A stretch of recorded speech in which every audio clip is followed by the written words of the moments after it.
Um, so hello, my name's Katie. I'm a member of Bach and Baroque. I'm in my home in Cambridge. So welcome to you from wherever you are today. It's really great to be with you, even if virtually rather than in person. We're really looking forward to seeing lots of you in person when we can.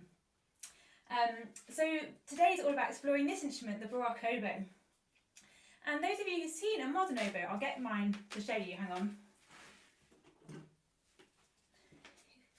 There are some, it looks pretty different, doesn't it? And a lot of the instruments are actually quite similar inside, but there are a couple of really key differences. The first one is that Baroque oboes are made from boxwood, which is a softwood, and modern oboes are made from normally from a wood called African blackwood, which is hardwood. And the boxwood vibrates much more freely. It's also helped by having a bigger reed. I haven't got one of my modern reeds in at the moment, which also helps it to have a really free sound, which I love about it. It's just such a beautiful, rich sound.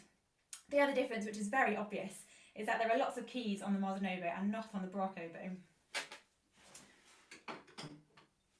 So on this one, I only really have a couple of keys at the bottom.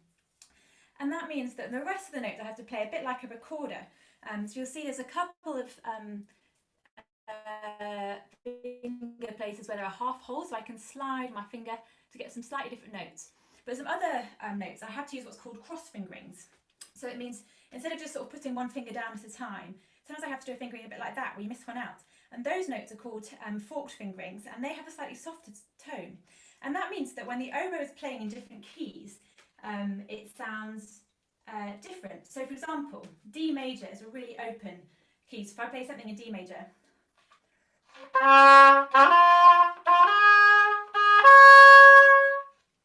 it could be quite trumpety, but if I play the same thing in F major, it has a slightly softer sound.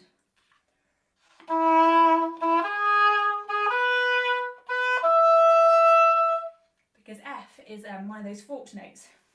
I don't know how well that comes across, but it's quite an interesting thing, and this was seen as a good thing. It wasn't seen as bad that the oboe sounded different in different keys. Composers love to kind of make the most of this. Today I'm mainly going to be focusing on Bach's music. So the piece I started with was the start of his Brandenburg Concerto No. 2. I'm playing a lot of Bach because Bach wrote so much for the oboe. There's loads and loads of music. He also wrote really well for it. He seemed to really understand how the instrument worked, and so a lot of his music is very playable. And because the oboe had lots of different characters it could do, that's one of the things I love about it. Sometimes it can be a bit like a trumpet, sometimes a bit more like a recorder and soft. Composers could use it to do different things. One of the things lots of composers would use it for was to strengthen an orchestral sound. So we might play along with the violins and add a bit of brightness of the sound. So here's the start of Bach's Orchestral Suite No. 3, the part that the oboe would play with the violins. So D major, again, a really bright trumpet-like key.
So the oboe can be a bit trumpet-like, and actually one of the projects that I've enjoyed doing most with Bach and Baroque was Chris, the director, who is a trumpet player, and I recorded a sonata by someone called Gottfried Finger for trumpet and oboe.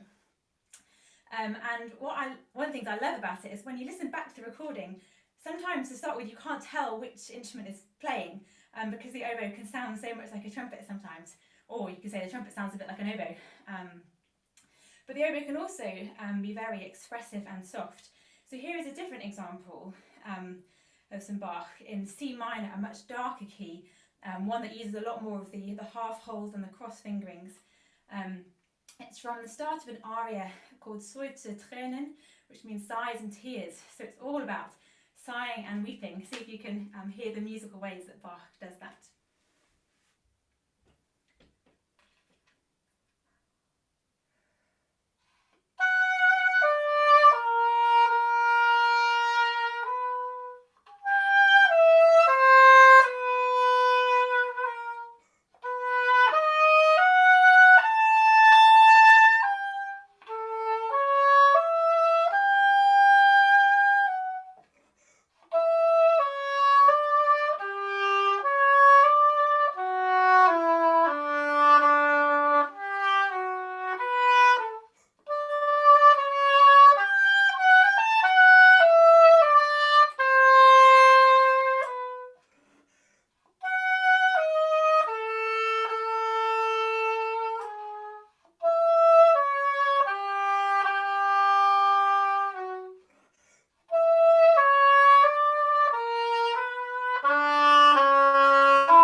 So that was some Bach, Seufzer Tränen.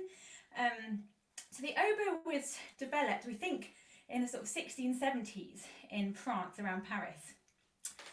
Louis XIV was king of France at the time, well famed for his decadence and extravagance.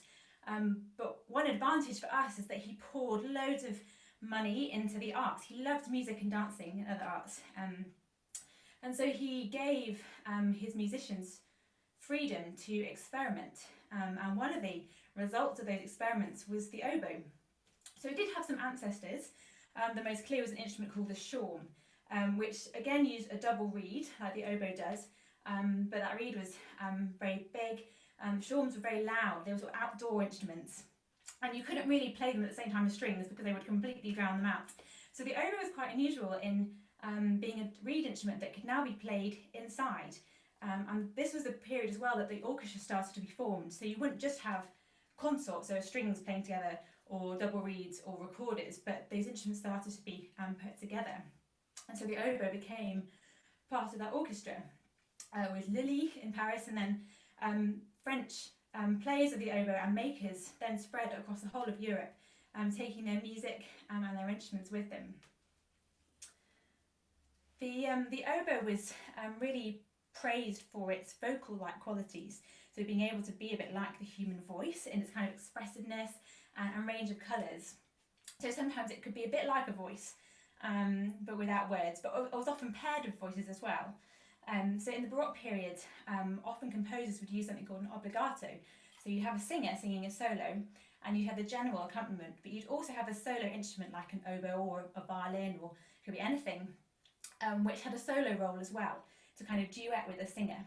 And Bach especially, as well as other composers, used the oboe loads as an obbligato instrument. So there's loads of this repertoire. So the extract that I played just now was an example of that.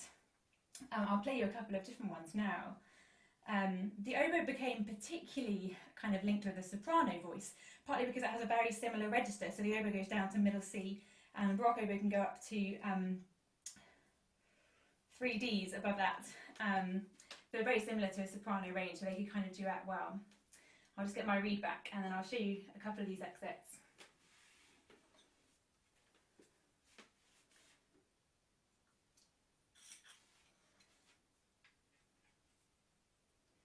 So this one is from Bach's cantata number 32, Liebster Jesu, mein Verlangen.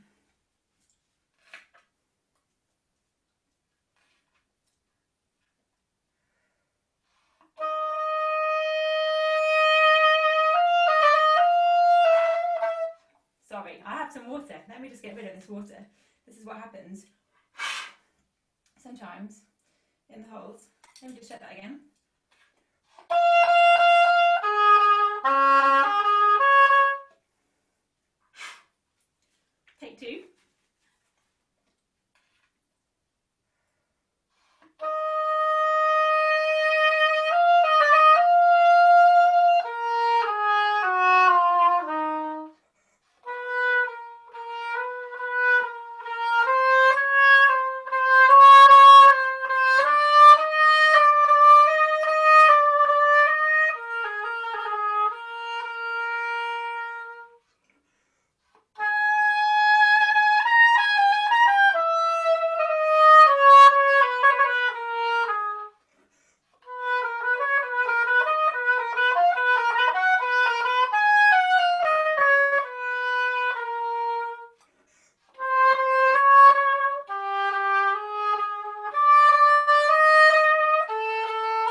So that was the introduction to the aria.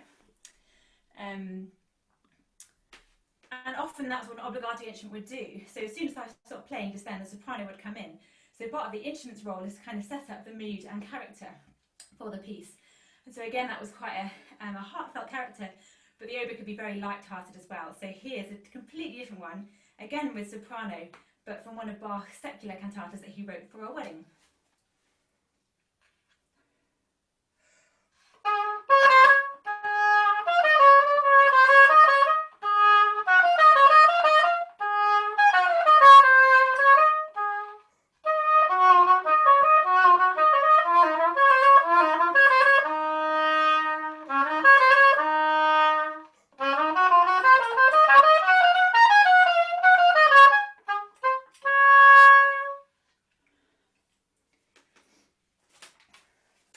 So I'd love to introduce you now to a couple of the Baroque oboe's relations who existed at the same time.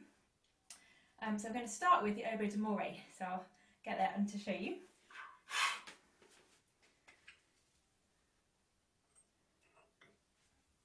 So oboe d'amore literally means oboe of love. Not quite sure why it's called that, although it does have a beautiful sound. So it's a bit longer than the oboe. It's still made of the same wood. This one just happens to be stained boxwood. So it's longer, it's slightly lower, it's in A rather than in C. And the other main difference is that the bell, rather than being flared at the bottom, is a kind of bulb shape, which gives it a slightly more covered sound. And again, Bach used it a lot. Bach and Telemann both wrote quite a lot for the oboe d'amore. And again, lots of obbligato.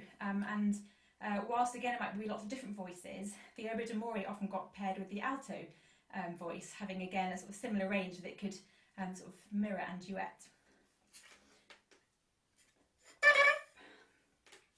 So I have different reeds for each of my oboes. They all need slightly different dimensions. I can show you some more to do with the reeds later. One of the times of year when Baroque oboists end up playing the d'amore a lot is at Christmas, because Bach's Christmas oratorio has a lot more music for oboe d'amores than it does for normal oboes. And the first aria that the oboe d'amore plays is with an alto, called Bereite dich, Zion, make yourself ready, Zion. So here's the start of that one. I'll just test a couple of notes.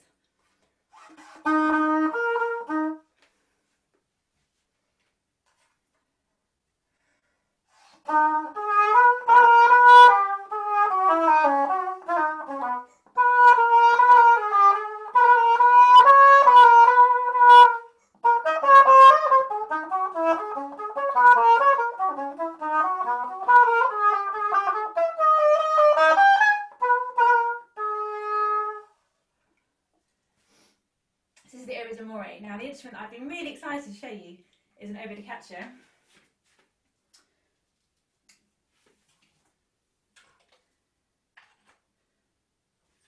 Which looks like this. Isn't that amazing?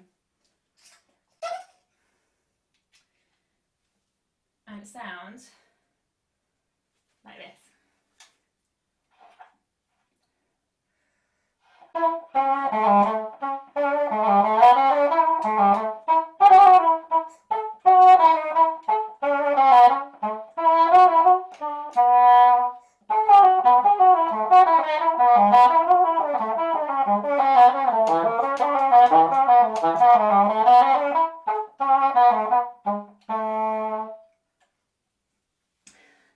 So oboe da caccia literally means hunting oboe. There's no evidence it was ever used for hunting, but we think it has that name because it looks a bit like the corno da caccia, or hunting horn, that you see in some pictures that people would sling over their shoulders as they rode out to hunt. This instrument is very peculiar, as you can see. So it's made of wood, but then that wood is bent round and covered with leather, and it has a brass bell on the end. As you can hear, it's a bit lower than the oboe. It's a fifth lower, so the same sort of pitch as a modern cor anglais. It was mainly used in Leipzig, where Bach spent a lot of his time working, and we don't really have music for it other than what Bach wrote for it. And there's no music that survived from the 19th century, so it seems like this instrument had a fairly short life. And we probably wouldn't bother with them today if it hadn't been the fact that Bach's music is so well loved. There are various theories as to how this instrument ended up existing. One of them is that it's it's a result of the fact that Leipzig was a guild-free city. So that meant that you could make anything you wanted from whatever materials you wanted. And so this instrument is a modern replica of an instrument made by Mr. Eikentopf. And we know that Eikentopf made both the woodwind instruments and brass instruments. So people think that he maybe just thought, why don't I try and use my brass making skills with my woodwind making skills and see what happens? Bach clearly loved the result, as he wrote lots of music for it. So the excerpt I just played was from Bach's Cantata No. 1, Wie schön leuchtet das der Morgenstern, where he has two caccias playing together. And actually in Bach's The Matthew Passion, there are three arias that have the caccias in duets, and with different characters as well. So that was quite a jokey character that we saw just now. It could also be quite plaintive. I think the sound of this instrument is gorgeous, and it has something of that richness of the bassoon as well, being sort of slightly in the middle.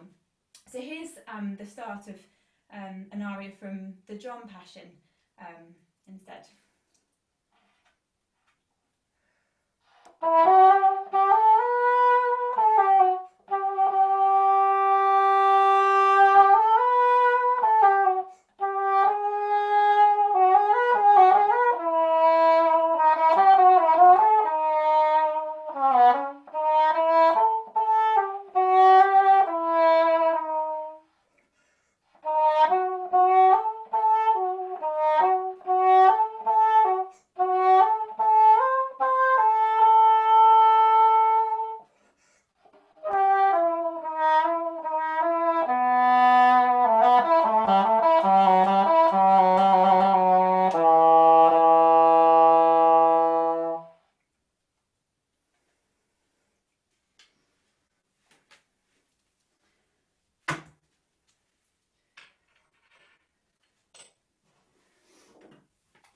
So I'll just share with you a little bit, before we get on to time for questions, a little bit about the development of the oboe. So what happened next? I don't have a million oboes, but I have quite a few in the house, so I can show you a little bit of what happened to the oboe. So this is my Baroque oboe, which is, again, a modern instrument, about 3 years old, but replicated from an instrument made around 1715. And then this is a classical oboe, so from the end of the 18th century, so this is more around kind of 1770. And so again, it has mainly holes and very few keys, but it's slightly skinnier and it's slightly different shape with the bell as well. Being slightly skinnier meant that the oboe could start to go higher, so composers were starting to write higher notes for the oboe. It also gives it a slightly thinner sound, which meant that it could project over the orchestra more easily, which was very useful because the orchestra was getting bigger throughout the 18th century. So when the oboe had solos, it could project. And then oboists really liked this model of oboe. But so as music changed, Beethoven and others came along, really challenging music, also making it more chromatic. So there was more need to play in different keys. And so they kept the same instruments, but sort of added more keys to them. So these instruments are kind of the same bore, the same frame, but this one would have been more like what they'd have looked like, kind of 1805 kind of thing. So playing for, or 1810, playing for Beethoven or Schubert. So the same oboes, but these same oboes would have changed over sort of 50 years. And then, I'm afraid I don't have any romantic oboes to show you, but here is my modern oboe, and this hasn't really changed much since the 1880s. So this is kind of early 1800s, and this is 1880. A huge change had happened. There was loads of experimentation in woodwind instruments in general. As kind of romantic music got going and it became more and more chromatic, the orchestra got bigger, instruments needed to project more. And there was loads of different experimentation. In the end, the Paris Conservatoire adopted a model known as the Tribert 6, which then became known as the Conservatoire oboe. And because of the importance of the Paris Conservatoire, I suppose, in music, they had a lot of influence, and so now nearly everywhere in the world people play this kind of oboe with slight variations, apart from in Vienna, interestingly, where their oboes are much more like these ones with a sort of bulb at the top, a sort of mixture of the two. That's the only place in the world where that's the case. And so you'll see, yes, many keys able to, so the oboe is now able to play in any key with relative ease, and all the keys sound quite the same, which fits with a sort of late romantic aesthetic.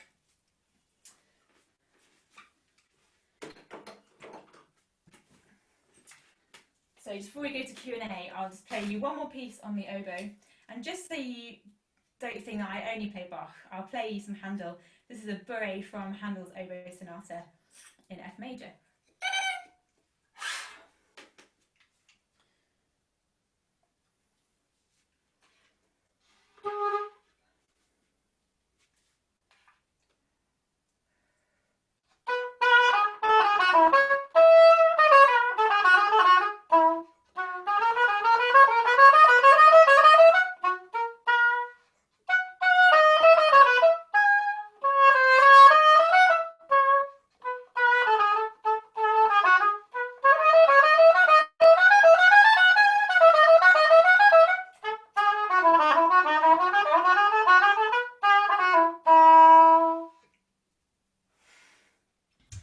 So now I'm going to hand over to Chris, who's going to say some things, and we'll be back for Q&A in just a minute. Hello there, good afternoon everyone. Great to see so many people for our first Spotlight concert. I'd just like to pop in and just to say a few words going forward, what to look out for, and to thank the performers today. So firstly, my thanks to Katie for leading such a wonderful recital today, leading from the front really in the first of our Spotlight concerts, and for giving us a really informative and engaging performance to learn so much about the Baroque oboe and the derivatives of it. So really grateful to Katie for being first in line and doing such a wonderful job. So thanks very much. The technology involved with these virtual concerts, I'm sure you'll understand, has been quite a learning curve for us, and we're striving to make this experience as high quality tech-wise as can be. So next week for our concert, which I'll talk to you a little bit about in a second, we're going to be doing things a little bit differently, which we're hoping, I'm pretty certain, is going to give everyone a better all-round experience. So the performance will still be at 1 p.m, which you can interact with, but it'll be broadcast on YouTube and Facebook only, and not on Zoom. And I won't go into the details of why we've chosen all that. If you go to YouTube, our YouTube channel, just before 1 p.m. next Friday, you'll see a YouTube premiere, which will be available to watch from 1 p.m. on Friday, just as if you were tuning in for the concert as you did today. You'll be able to comment and ask questions, and at the end of the concert, we'll still be doing some live question and answers in some of the weeks going forward. And it'll also be on Facebook, as I say, in the form of a watch party, which is new to me, but you can interact as well through that. So again, just look on our social media, look on our mailing list for the details in the coming weeks. And we're really hoping this will kind of iron out a few issues from that we've experienced.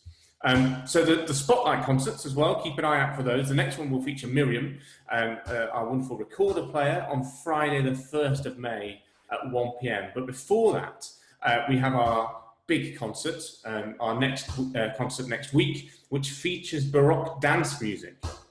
And we'll be exploring lots of different 17th and 18th century dance styles, from some energetic Italian tarantellas to royal and triumphant French chaconnes and minuets from Versailles for the Baroque trumpet, and lots more. So do join us with your dancing shoes ready to go. From the comfort of your own home, you'll be able to enjoy lots of lovely music and dance along without any inhibitions. Finally, from me, before I hand back to Katie and we go to some question and answers, we'd be really grateful if you feel you're able to do so, to give a small donation at the end of this concert. In these challenging times, we are extremely grateful for your support. We recommend a donation of £5, but any donation is gratefully received if you are able to make one. And this donation will go towards supporting the musicians you have heard today, as well as helping to secure the future of Baroque and Baroque. The link will be posted in the Zoom chat, and it'll be available on our social media outlets. So thanks very much for watching. I really hope you've enjoyed getting to know the first of our Spotlight concerts, getting to know the instruments that we play. And I think it's a really exciting way of finding out more and really seeing up close the Baroque instruments. So now over to some question and answers.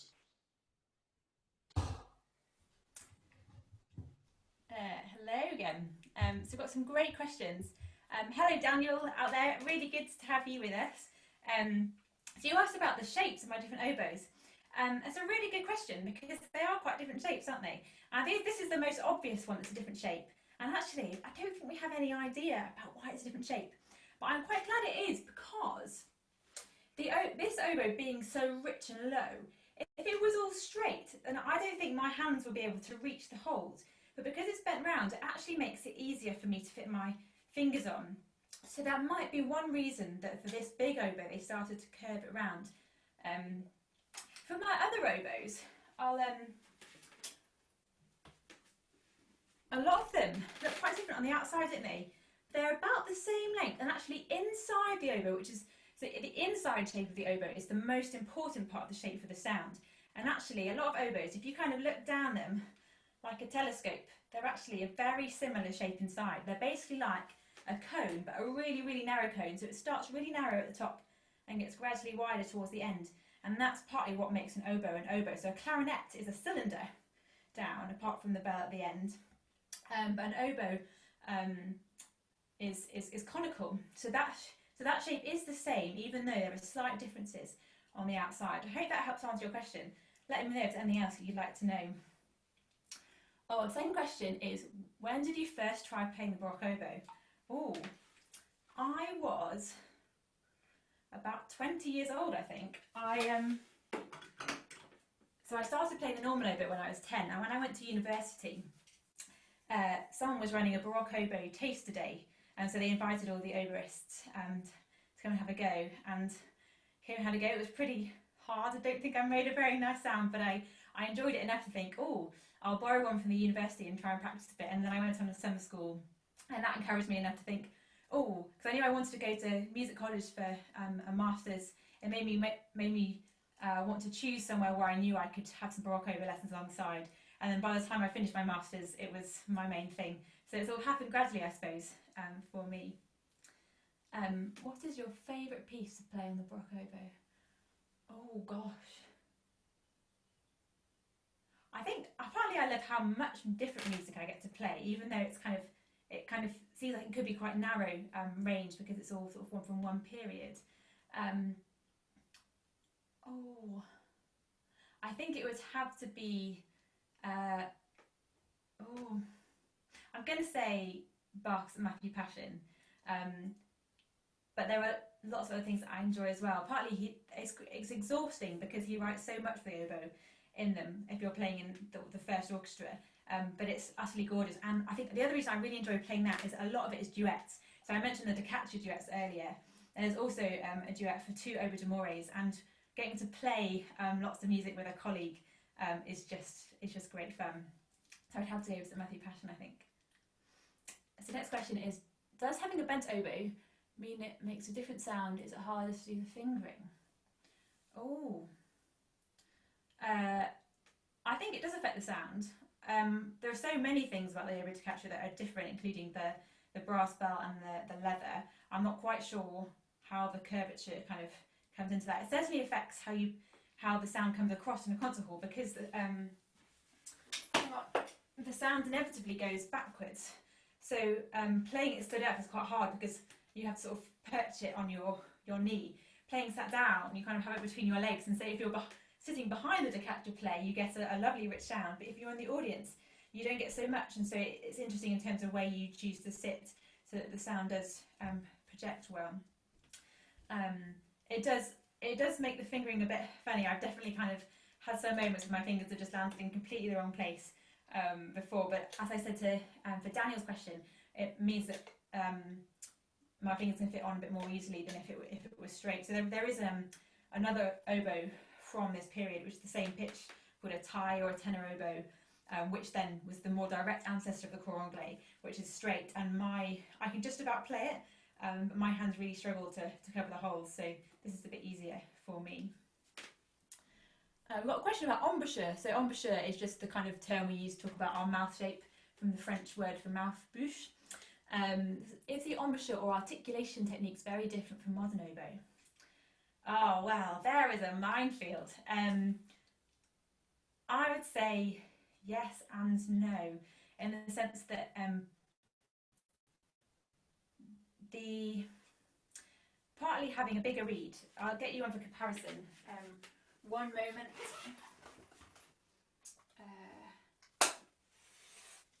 So here is one of my modern oboe reeds. Here is one of the Baroque reeds. So it's quite a lot wider, and that it's also slightly more flexible, which means that you can do quite a lot more articulation-wise on a Baroque oboe. So modern oboe, it's not completely kind of digital on or off, but there's a lot more flexibility of colour articulation, which suits the music. So the expectation for Baroque music is that it's like speech. So your articulation should have as much variety as consonants would if you were speaking. It's all very based on rhetoric, things like that. So I try to create as much difference in my articulation. So even if I'm not slurring, I might sort of use a sort of d sound or a r or a l to kind of create variation in the notes. But then I've been trying to sort of retrospectively apply that to my modern oboe playing, to try and have more variation in my articulation there. And it is harder on modern oboe, but I think there's a lot that I can now teach myself on modern from stuff that I've learned from playing Baroque repertoire. And I try to use that in the way that I teach modern oboe as well, really using different tongue shapes in the mouth to create a bigger variety of sounds. During the early music revival of the 20th century, were there pioneers of the oboe who were key in researching, performing, or popularising the instrument? Yes, so thankfully I found out about this question in advance. So I did a quick then I've got a book that I'm gradually working my way through on the history of the oboe. I got to about 1760, I think.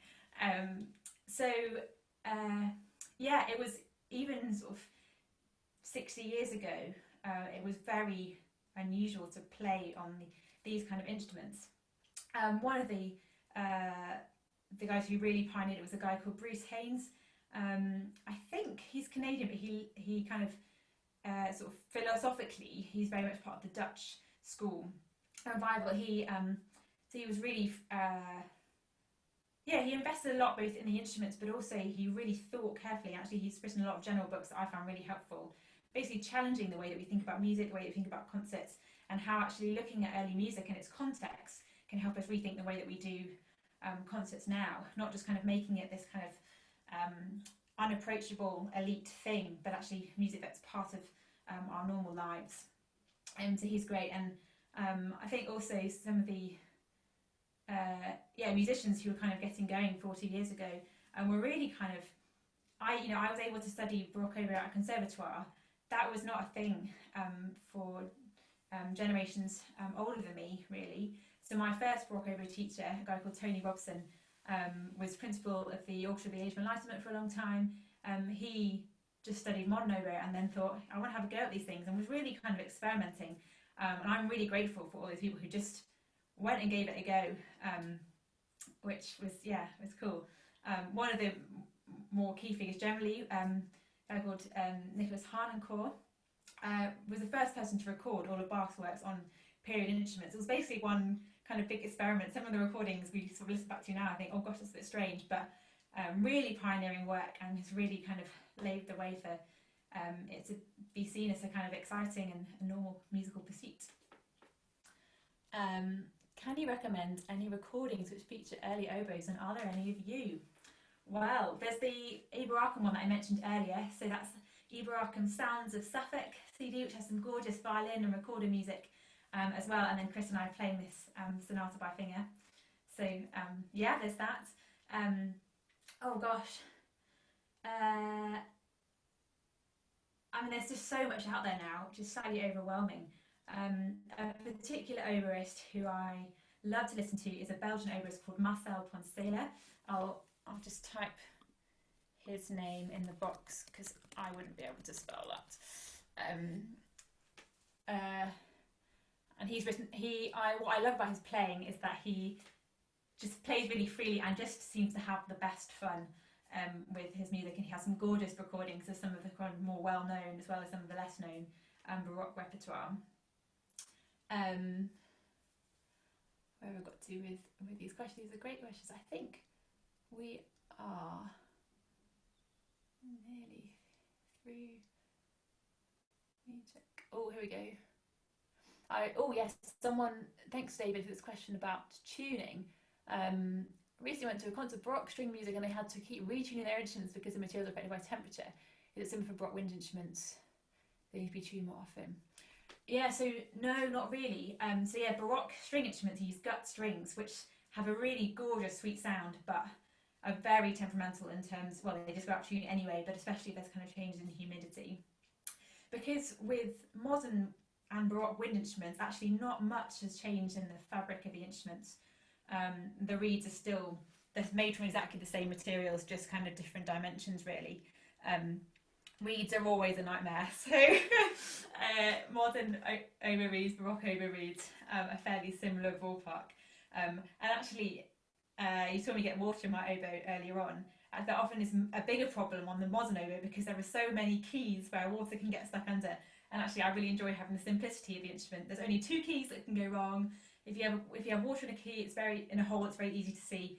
So I think often we don't need to faff around with tuning. We just kind of learn to be patient with our string colleagues and appreciate the lovely sounds that they're making. So I think that might be it. Debbie has requested an encore on the bendy one. Certainly can. And then I've got one last bit of Bach to play for you after that, which is the Gigue from the orchestral suite that we started before to get you in the mood for our dance concert next week. So I'll give you one little bit of the caccia and then one little bit of oboe. There we go, reeds.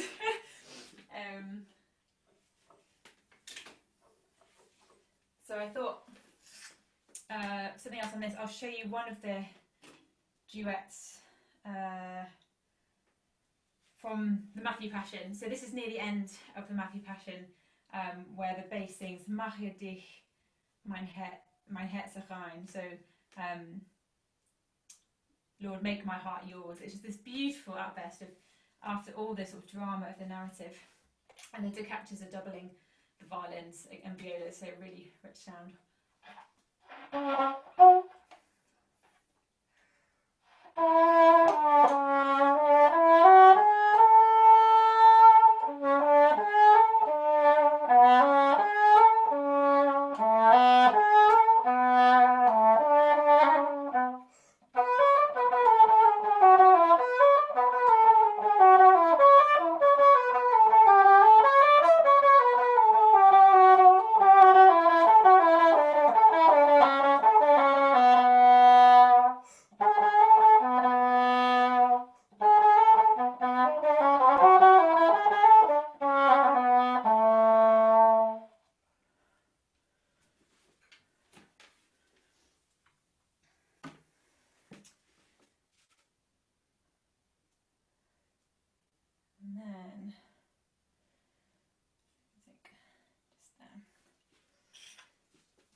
So the Gigue that ends Bach's Orchestral Suite number 3, to get you dancing and ready to come back for some more dance next week.